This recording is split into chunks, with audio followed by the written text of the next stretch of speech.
Hello and welcome to the Torch Snuffers podcast. Today we are here to talk about Survivor Season 37, Episode 6, entitled The Brochachos Are Adorable, and aren't they? Almost as adorable as us, your Torch Snuffer panelists. I'm your host, Alicia Garza, and with me is Alex Cash. Hi. Ben Mealy. Hi, friends. And Stephen Lehman. Hello. Hi, everyone. So let's get right into this latest Survivor episode. We open the episode with Angelina kind of explaining Jacket Gate and why it became a gate at all, and everyone else having thoughts about it.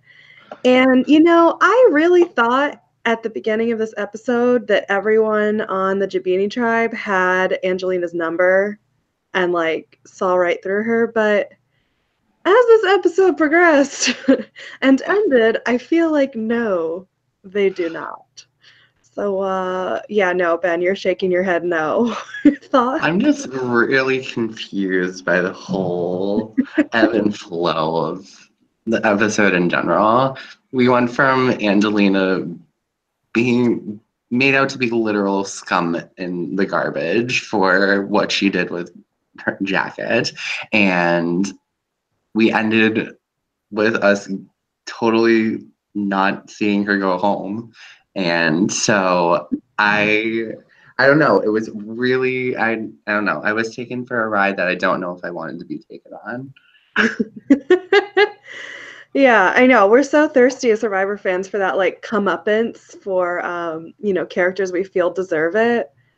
And we definitely didn't get it this episode, and I wonder if it's just building for an even sweeter comeuppance later on, or no.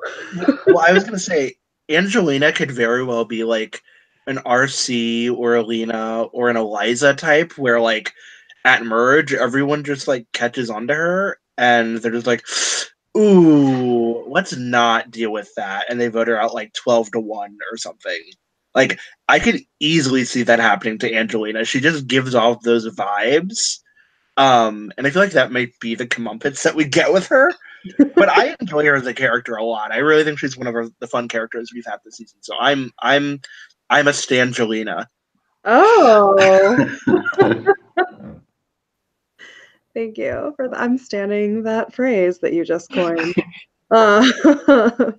Yeah, not to jump too far ahead, but also to jump too far ahead because it's our podcast, so we do what we want.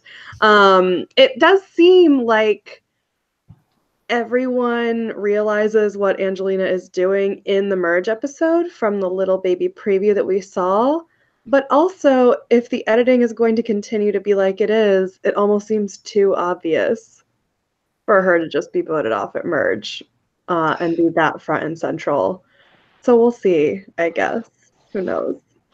But I do enjoy her sneakiness, and I do feel like she is one of the people playing the game the most, which I think I and most of us can appreciate as Survivor fans. She's definitely keeping things and keeping us guessing.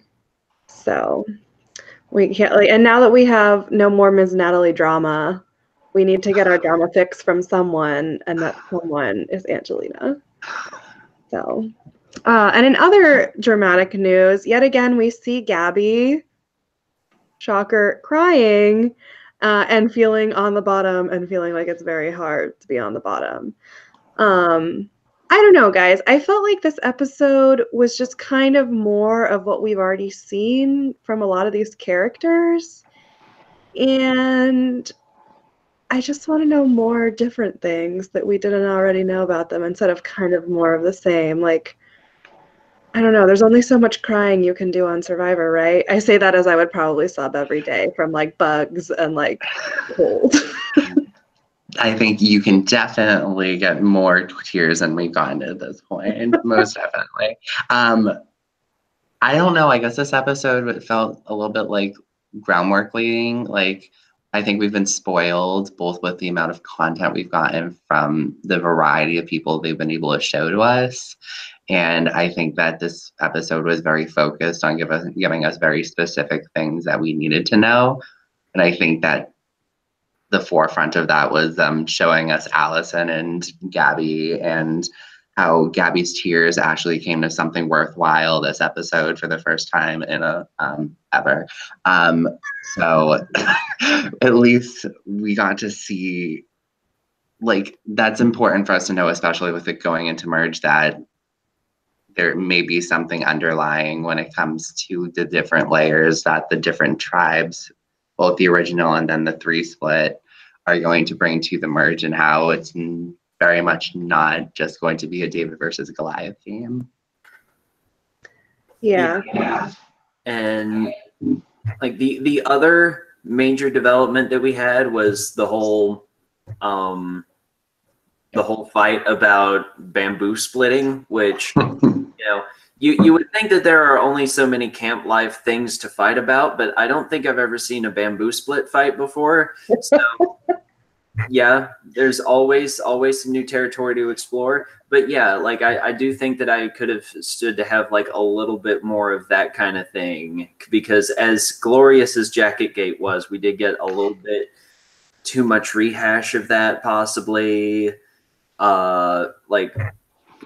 got some groundwork laid down, but I could have stood to have some fluff. And I realized that it's insane to complain after we got like umpteen episodes of the Wendell and Dominic show last season, but it is what it is. I still love this season. Yeah, definitely. I think we've just been a little spoiled with 5 episodes of like incredibleness, including, I don't know, I just think when an episode that has a cyclone that evacuates the castaways for 2 full days, and we still seem to have kind of a more interesting episode that episode than this episode, where we had like full, 2 challenges and like full time to like go to a tribal and have some tribe dynamics intermixed. I don't know, and I don't know if that says more about like what was going on these 3 days, or it says more about who went home and how uncontroversial or like undynamic that player was. I don't know. Steven, thoughts? Yeah, I think at least with this episode, particularly with a tribe like Jabeni, I still don't really know how to pronounce it correctly.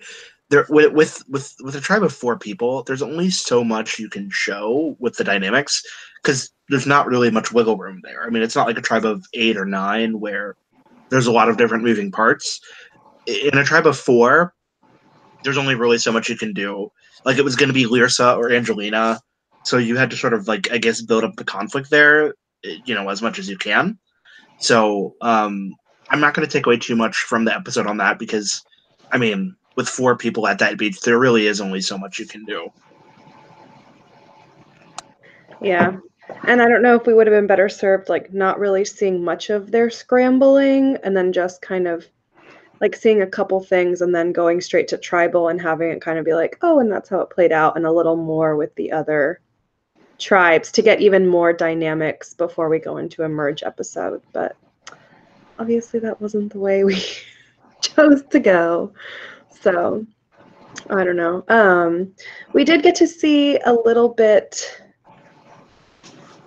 of, the brochachos again and the Tiva tribe dynamic, and bros are continuing to bro out. We're seeing more of Christian feeling like he's had this personal journey. Less of John this time, which was disappointing since we're all such fans. But I don't know. We did also get to see again Mike being emotional about like the game of Survivor. So I don't know. It's just a lot of repeats. Stephen, I know you in particular identified with Mike as he was like crying on a rock about sending people home. As he was crying about these past few days. All right, you sound a little bit like a Mike sort of moment, because it just felt like like he was like, I can't do this anymore. This is vote. Obviously, that didn't happen, but I was like, is that what we're being built on? All right.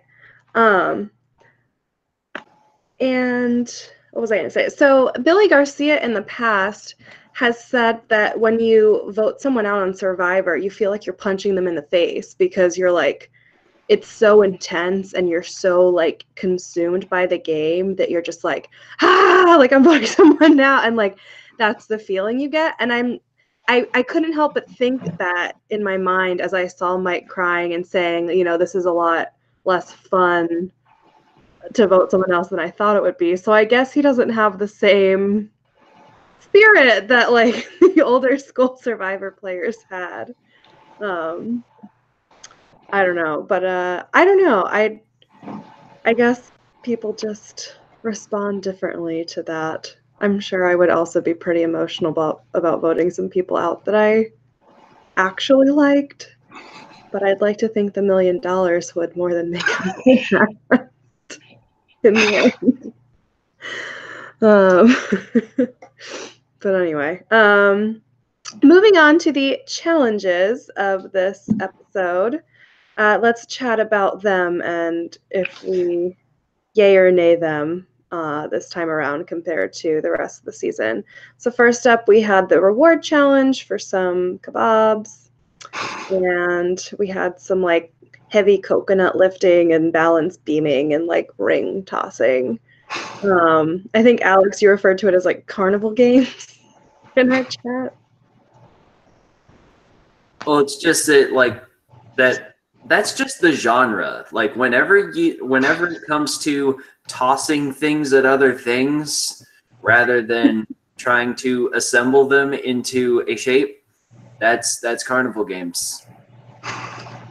Indeed it is. And I'm trying to remember what oh right, yeah, it was kind of cool with how it was like they had to coordinate like heave when you gotta like really reach for the last ring to get it, but at the same time that was like I liked the immunity challenge better.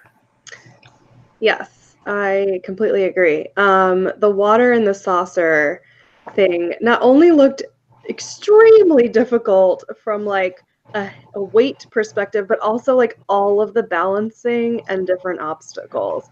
Like how many times did we see Jabeni just like hitting one of those bamboo poles in like the baby maze that wasn't really a maze, and then just boom, all the water gone. I don't know. That had to be so demoralizing to just be like, oh my God. But I wonder why they never tried to turn back and just refill their water immediately. Do you guys think that like wasn't allowed at all? I think it's allowed. I think they've done that in like previous water bucket challenges. It's just like I don't know, like it just based on the way that the saucer is built, which by the way, making that so shallow that just like makes it super hard. Thank you for zooming outside, motorcycle. If you heard that. But yeah, anyway, so it's like, you know, it's just tactics. I think they just tried to salvage what they had, and then they dumped 90% of what they had outside of the bucket when they did have it. So yeah, it was not well executed. But we did say a few episodes ago when they swapped tribes and the Jabini tribe was who they were made of, we definitely pegged them as the weakest of the three tribes, and that was evident yet again in today's immunity challenge. So I don't know. I was super impressed with Tiva though, getting it on their very first try.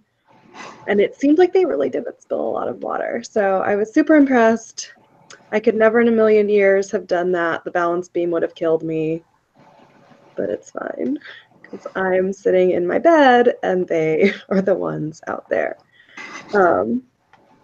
Anyway, let's see. Any last thoughts? Any hills that you want to die on about this episode?